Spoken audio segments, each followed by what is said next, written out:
It didn't seem so terrible to Minnie, the Madigo's bargain. "What's your price?" Minnie had asked. The Madigo had risen and was coming closer in that slow, winding way that cats do. "Let me think. The dimple from your right cheek might do, or the color from the lock framing your face." Bisclavret glanced between Minnie and the Madigo nervously. What is it saying? "You can't hear it?" Bisclavret shook his head. It doesn't want me to. She frowned. She hadn't known it could do that. "One of my dimples, or the color from my hair." She crossed her arms and shrugged. "That doesn't seem too steep for the safety of the village." Bisclavret stepped in front of her, placing himself firmly between her and the Madigo. Knight Damson, if you are going to work with this creature, you must carefully consider everything it tells you, especially the price it places on any given thing, before you agree to it. You aren't paying for the safety of the village with this bargain. You are paying for the Madigo to tell you how to save it. We do not know what it will take to awaken the magic of which it speaks, and while a Madigo may not ask for more than any given thing is worth, if the price seems too simple, that means you haven't understood it well enough. Another spate of gunfire sounded along the ridge. The Germans were drawing closer by the minute. Time was not on their side. But dealings with magic were never to be done in ignorance. That's what her training had stressed anyway, and she should at least try to understand this. "Okay, what am I missing?" The witch before her nodded once. He wasn't oblivious to the factor of time either. A dimple from your cheek? That is something you were born with, that your mother and father gave to you, that you have grown up seeing every day in a mirror. Taking that is taking a small piece of your identity. It may go so far as to take it from every photograph you've ever taken, and every memory your loved ones may have of you. It is erasing something that is part of you, Knight Damson. And the hair? Is your hair not a symbol of your beauty and your youth?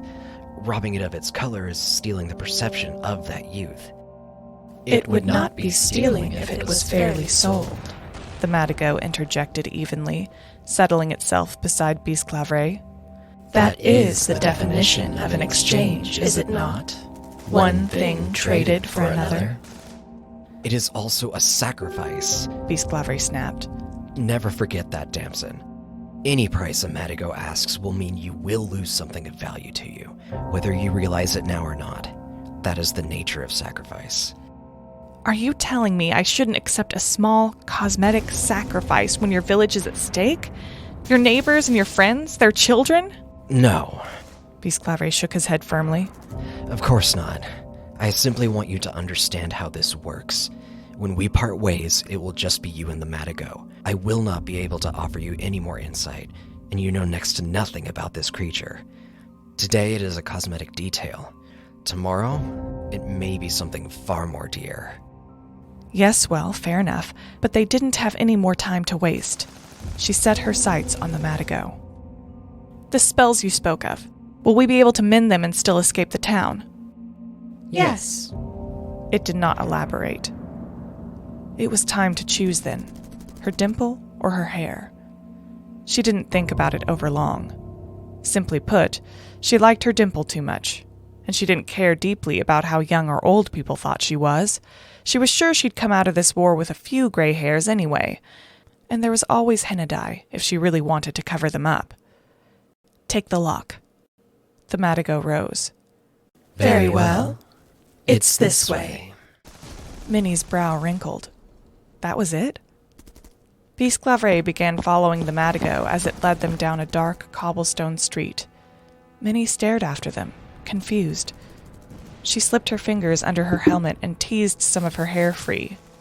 The strands on the right side of her face were just as brown as they'd always been. When she finally got a bit free from the left, though, the strands shone silver white under the moonlight. She stared at them. There had been no snaking shadows here, no prickle of magic or rise of wind that might hint at the Madigo's power. Between one blink and the next, and with absolutely no fanfare, the color had simply left her hair. Somehow, that was more unsettling than nearly anything she had encountered before. The Madigo led them through a maze of streets and narrow alleys, the bulk of the deserted buildings pressing in toward them. The oppression of the silence beneath the rising orchestral swell of warfare, winding Minnie tighter and tighter with every step. Bisclavret limped along steadily beside her, his expression hard. She had the sudden impulse to reach out and grab his hand, to remind him that she was right there with him, feeling the same desperation of the situation. To remind herself, too, that she had him for backup, that he was prepared to do whatever needed to be done to save the village and escape. Or maybe it was simply to feel the comfort of another human being beside her as they moved through this waking nightmare that was guaranteed to only get worse. Whatever the reason, she didn't do it. Her hands remained where they were, one tightly gripping a strap of her haversack, the other resting on her dagger's handle. They only walked a little over 5 minutes before they stopped. The Madigo had been jauntily trotting down one street lined with houses sporting flowering window boxes when it abruptly halted in front of one door. Minnie drew up short and swept an appraising eye over the place. What is this? This looks like somebody's house. She had expected, well, something different. A broken-down, abandoned hut along the medieval wall's edge, perhaps, or a long-forgotten altar in a hidden alcove. Not this. It looked perfectly normal, not some place where old magics lay sleeping. Yes. Bisclavret sounded just as confused. It's Monsieur Dubois. He's a cobbler. A very talented witch ran a brewery out of this house many long lifetimes ago. Her coven would meet here and practice in a time when these mountains wept the blood of innocents, cut down by the sword. They did a number of great things here, though few knew about their deeds even then, and anyone who carried the memory of them is long dead. Put to the stake, as they so often are. Our coven is a transplant. Bisclavret admitted. Sanctauire à la Grotte was without witches for nearly 200 years before our coven was established in 1861. Our foundress was invited here to aid the town's aging midwives. That is how we began, but we know little of what the original coven achieved in their tenure here. Any records were destroyed or simply lost to time.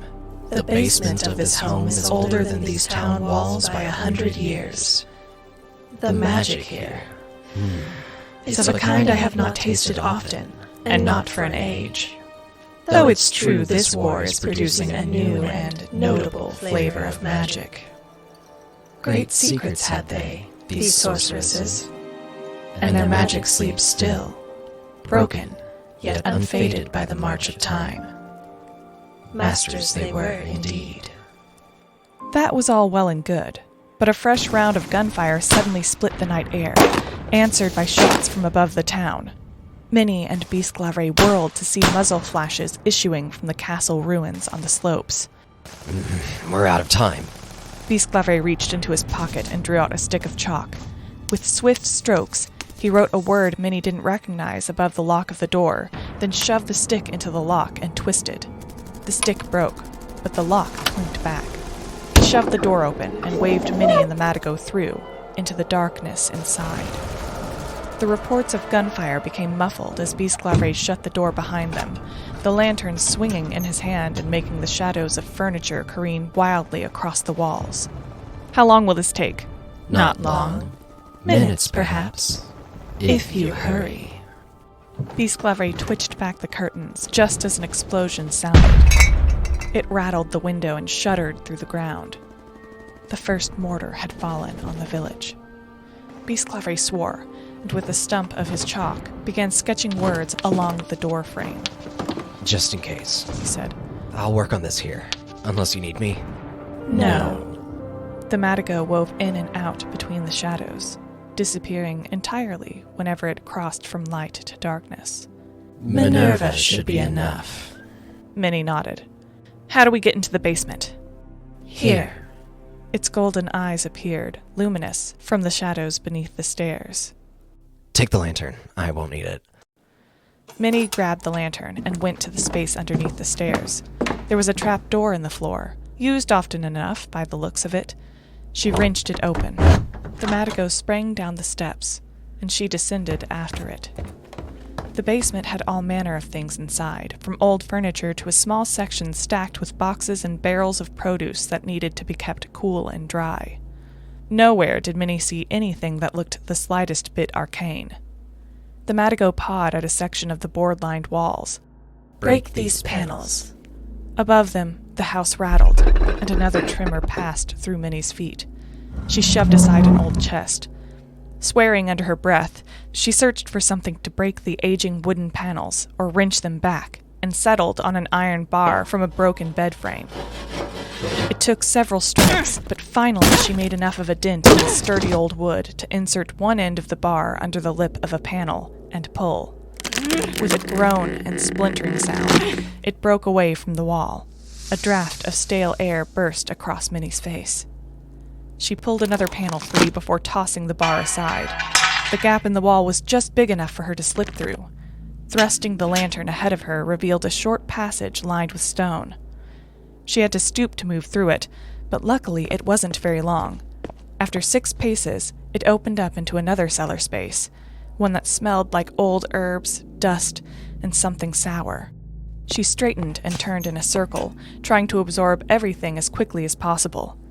Everything was covered in a fine layer of dust, but it had been left in a tidy state.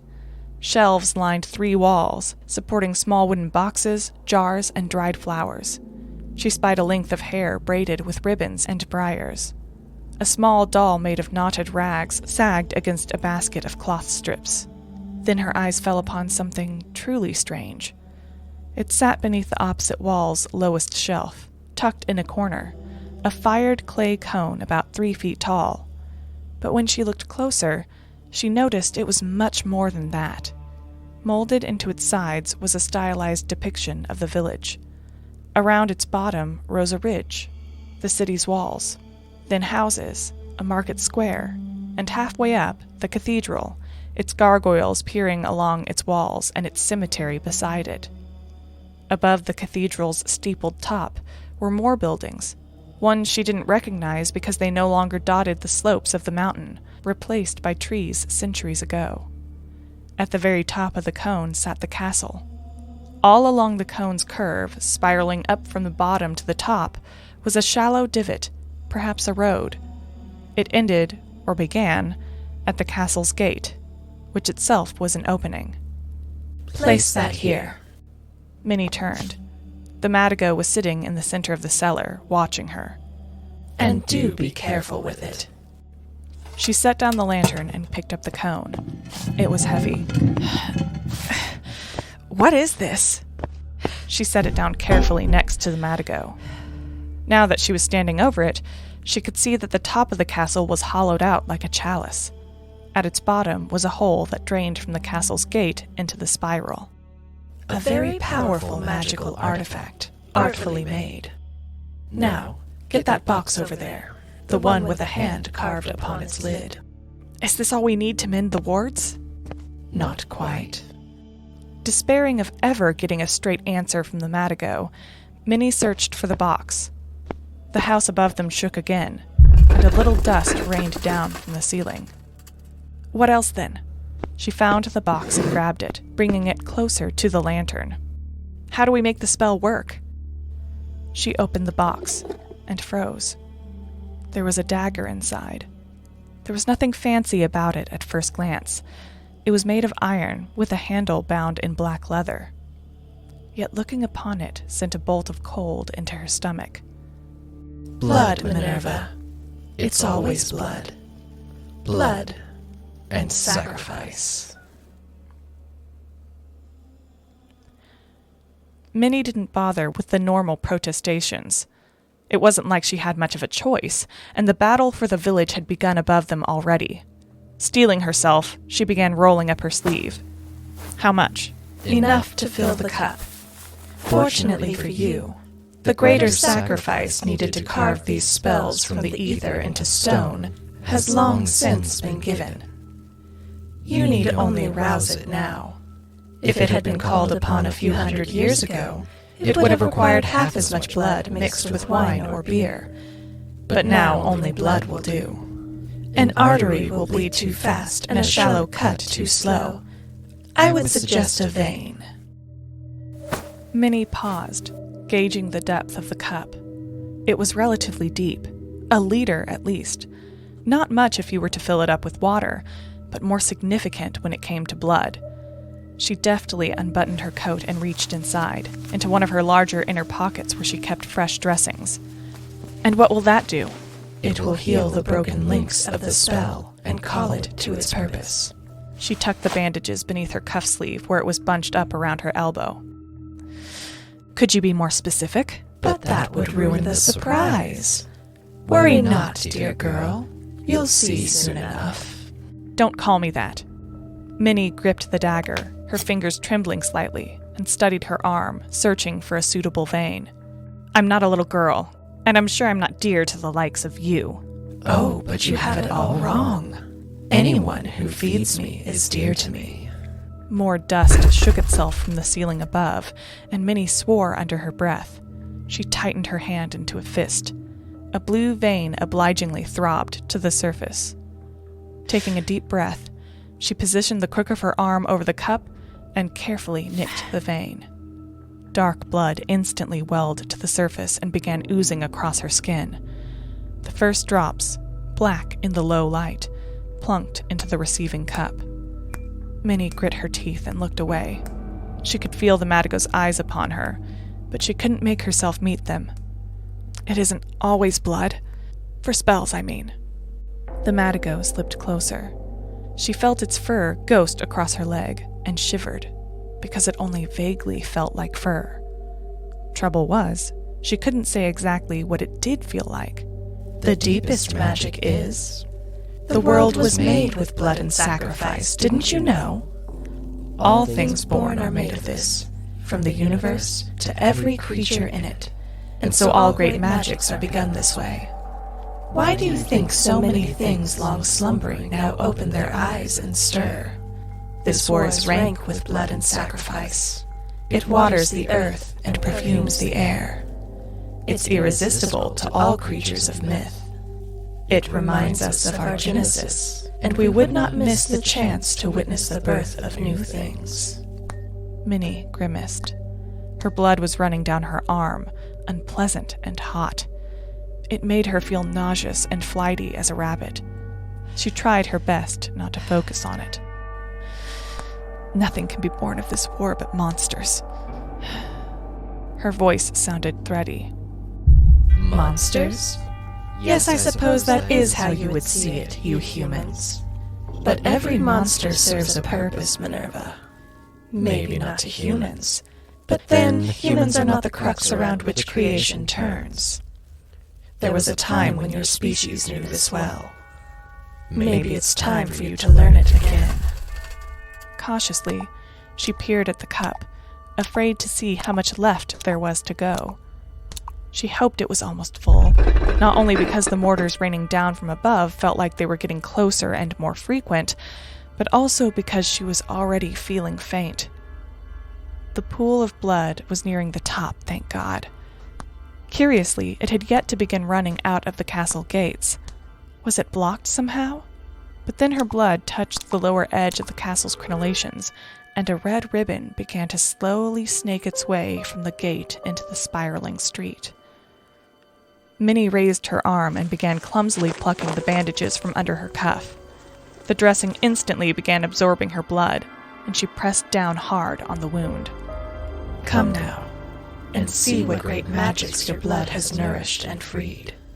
The Madigo disappeared into the passage as she struggled to wrap the bandages firmly around her arm with only one hand and her teeth to aid her. Somehow she managed to bind it well enough, at least until Bisclavret could help her. Another blast rocked the house as she staggered up the stairs, panting a little. Outside, the church bells were ringing again in long, low peals.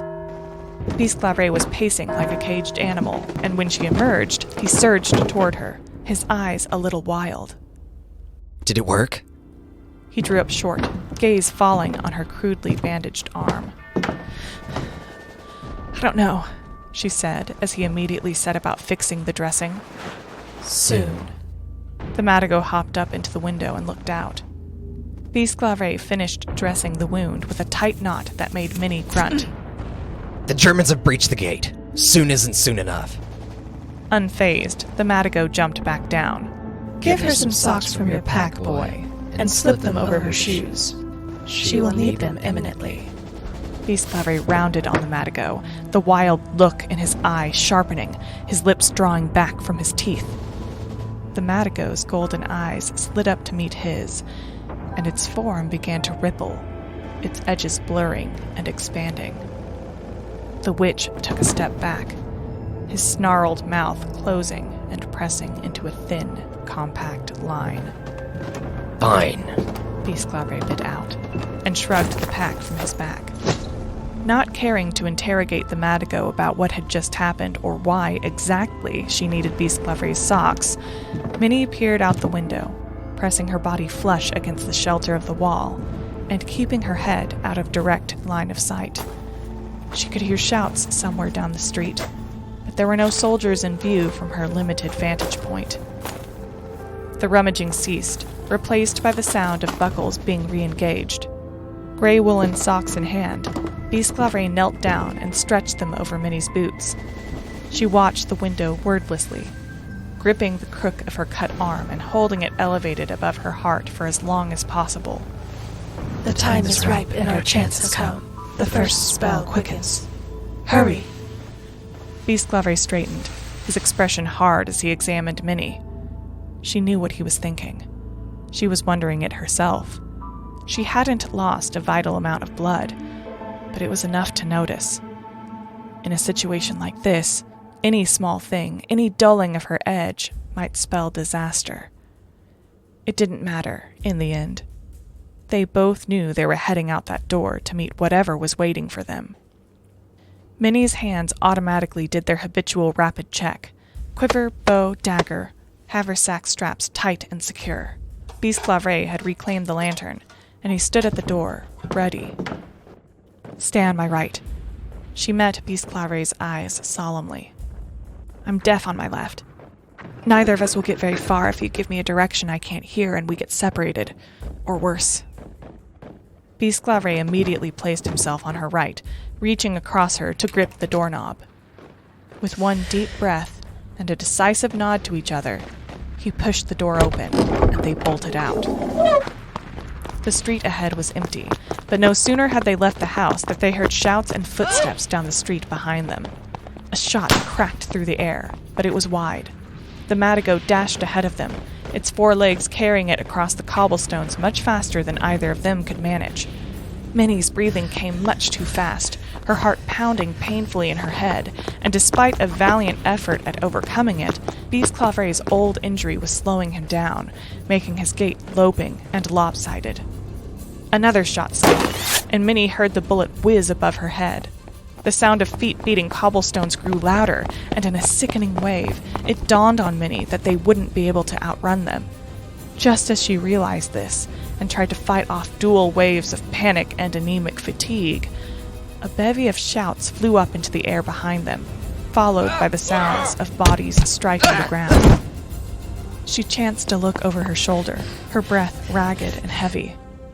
Behind them, a fire team of German soldiers had fallen in a pile in the center of the lane and were struggling to stand. Every time they tried to wobble upright, their feet would slip from beneath them as if the street was slicked with oil. Only, of course, it wasn't. If enemies our mighty walls should meet, the land itself will know them as a foe. If then the stranger steps upon our streets, may cobblestones reject their very souls, and wickedness shall force them to their knees, to be cut down just like the swine they be. Minnie shivered at the Madigo's recitation of the words forged into form by those long-dead medieval witches of Sanctauire la Grotte. They rounded a corner, and Minnie's pounding heart finally forced her to stop to catch her breath. Bisclavret stood beside her, himself panting, alert and watchful. Similar thwarted shouts were rising all over the walled parts of the village, which was good news, naturally, but they couldn't throw caution to the wind entirely. They could still step into a street and trip right into a group of soldiers. The Germans might not be able to chase them, but they could still grab them or shoot them from wherever they were stuck. Minnie drank from her canteen, hoping the extra water would soothe the throbbing in her skull. Where are we going next? The cave. Cave? What cave? This city was founded because of a very special cave. Such a treasure it was that the cathedral was built over its mouth. Minnie could have used another minute or two, but of course they couldn't wait. She waved for Bisclavret to lead the way, and he obliged, slinking into a nearby alleyway to take them through the swiftest shortcuts. I've never heard those caves called anything but a curse, Bisclavret said in a low voice. The cathedral's built over to seal it. Sacred, cursed, it's all a matter of perspective. Wouldn't you agree, Bisclavret? Bisclavret shot the Madigo a mutinous look, but said nothing.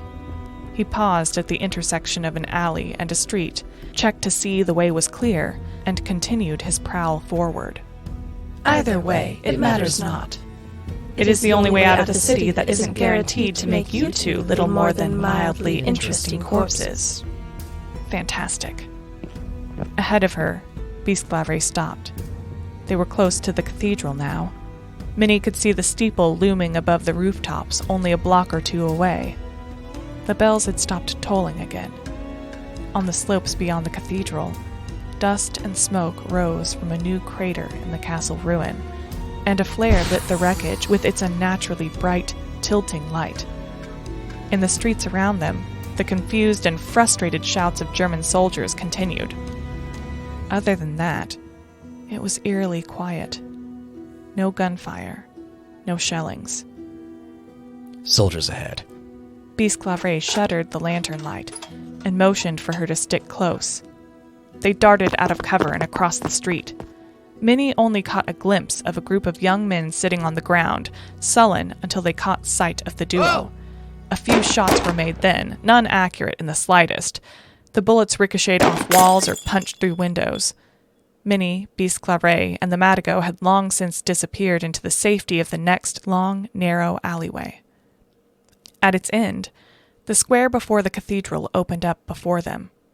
More soldiers had made it here before the first ward had taken effect, a small platoon by the looks of it.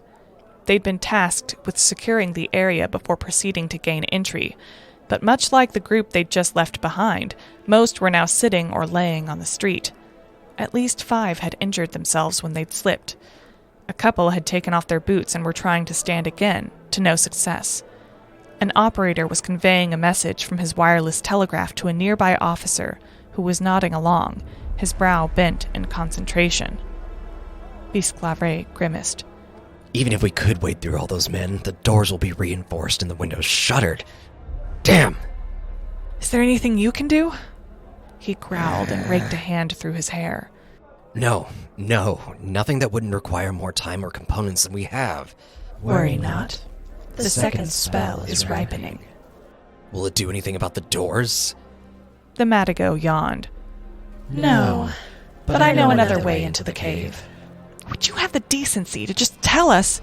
Bisclavret tilted his head, listening hard, and Minnie just caught a new sound drift up from the direction of the medieval wall's gate. It was a deep, coughing rumble, growing louder, a springy sound joining it. Minnie stiffened. It's some kind of vehicle. Heavy, by the sounds of it, Bisclavret agreed.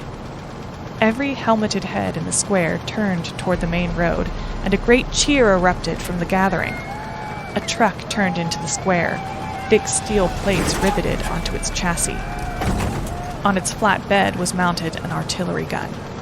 The soldiers crawled, rolled, and shuffled out of its way as it slowly edged into the middle of the square. When it stopped, the men nearest to it hoisted themselves up onto its bed, grinning, and set their rifles across their knees. Oh God. Sure, no enemy could walk into Sanctauire à la Grotte while the first spell was active. Perhaps not even ride their horses inside the medieval walls either. But there was nothing to stop them from driving in. Well, they didn't have those back then. The Madigo flicked its tail thoughtfully. Little good it will do them, though. The second spell is free. A strange, crackling, grinding sound threaded its way between the laughter and merriment of the soldiers in the square. They didn't react at first, and Minnie could barely hear it at all. Bisclavre's head tilted up, his eyes roaming the square under furrowed brows. He gasped and stumbled back. What? But Minnie spied what he'd seen before she could ask any further. Along the cathedral walls above the platoon's heads, cracks were forming in the gargoyles, growing along where their bodies adjoined the cathedral stone and forming across each joint of their clawed feet, legs, and wings. One of the soldiers noticed and pointed with a shout. The others turned and craned their necks, squinting up at the cathedral. A few pulled flashlights free and aimed them at the walls. Nothing could have prepared Minnie for exactly what came next. The gargoyles did not come to life the way she thought they might. If she had been asked, she might have said the stone would flake away from their bodies, revealing the skin of some beast long frozen by magic. If not that, she would have guessed by some property of second-degree alchemy the stone would become pliable, like clay, and the creatures would swoop down from their perches that way. It was neither. Instead, with a cacophony of cracks and snaps, the joints of the gargoyles broke, and they ripped themselves away from their moorings. Then they stretched, long, flexible black sinews connecting their bodies together where their joints had been. They rose together like horrible, loose-limbed marionettes, their stone heads swiveling to look down at the men assembled in the square. With a scream, one soldier began firing, followed by another. The bullets bounced off their stone hides uselessly. The gargoyles descended in a wave, their heavy bodies breaking the flagstones where they landed. With a single sweep of its club-like arm, one gargoyle sent 3 men flying. They were dead when they landed, crushed by the force. Another raked its stone talons across a man's back, opening it wide and slinging gore everywhere. 2 smashed into the armored truck, pummeling it easily beneath their weight. The artillery gun was wrenched free of the bed a moment later and hurled across the square, punching a hole through a business front. A handful of smaller gargoyles scuttled across the square, almost faster than the eye could track. Their limbs whistled through the air like flails, cracking skulls and lopping arms and legs from bodies with terrifying speed. It was madness, carnage. The Germans couldn't run, and they sure as hell couldn't fight the onslaught of these preternatural constructs. Minnie had never seen or heard of anything like it. Her body was seized by the impulse to run as fast and as hard and as far as she could away from the massacre and monsters in the square.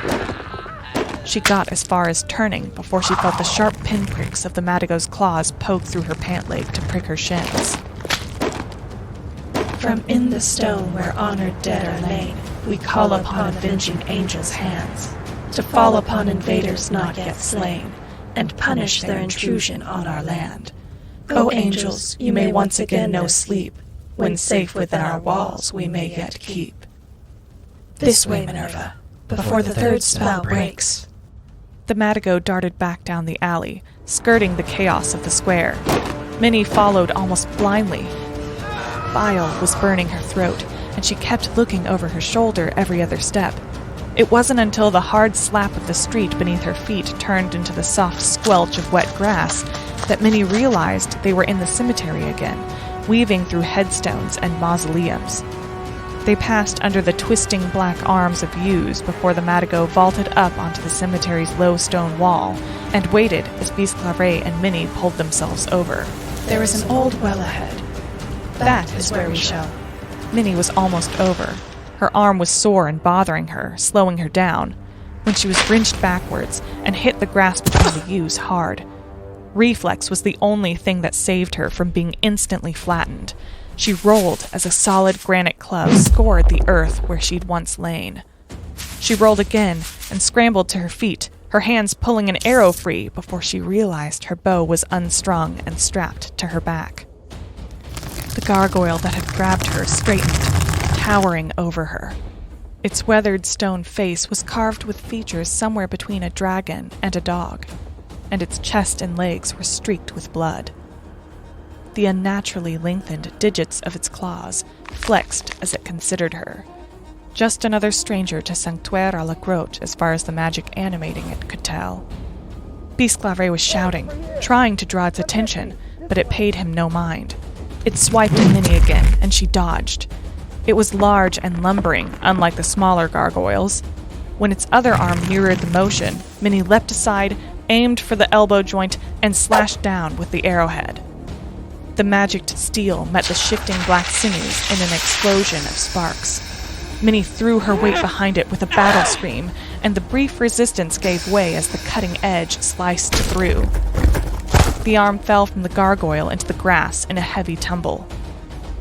There was no time to celebrate. The other arm was already hurtling toward her again, and she only just avoided being clipped by it. The gargoyle's attacks came faster after that.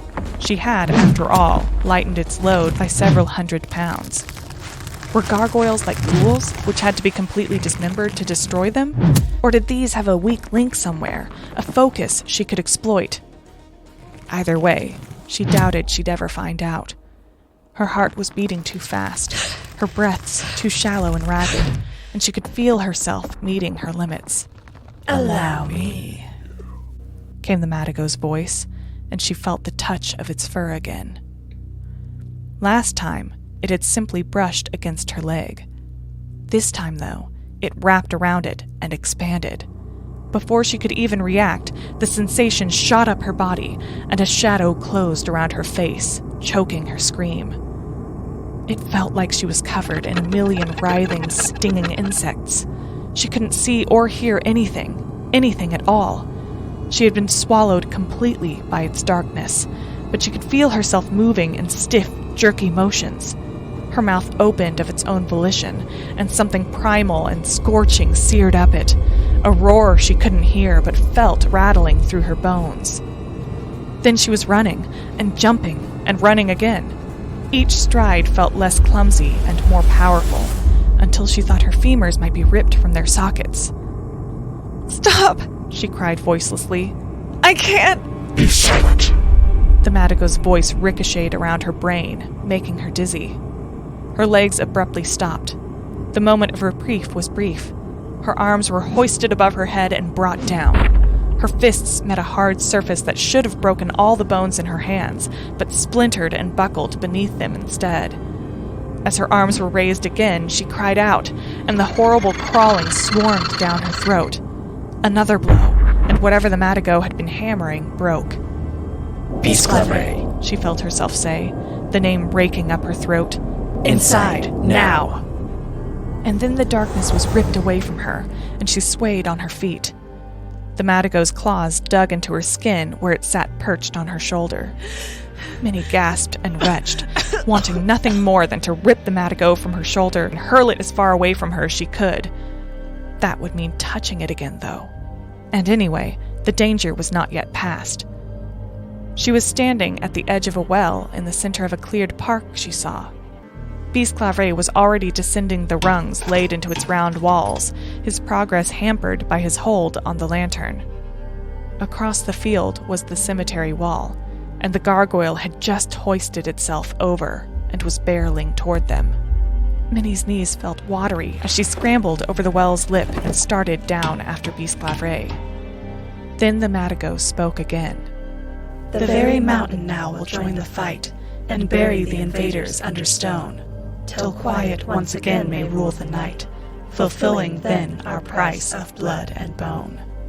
And when they see their dead in light of day, no enemy again will march this way.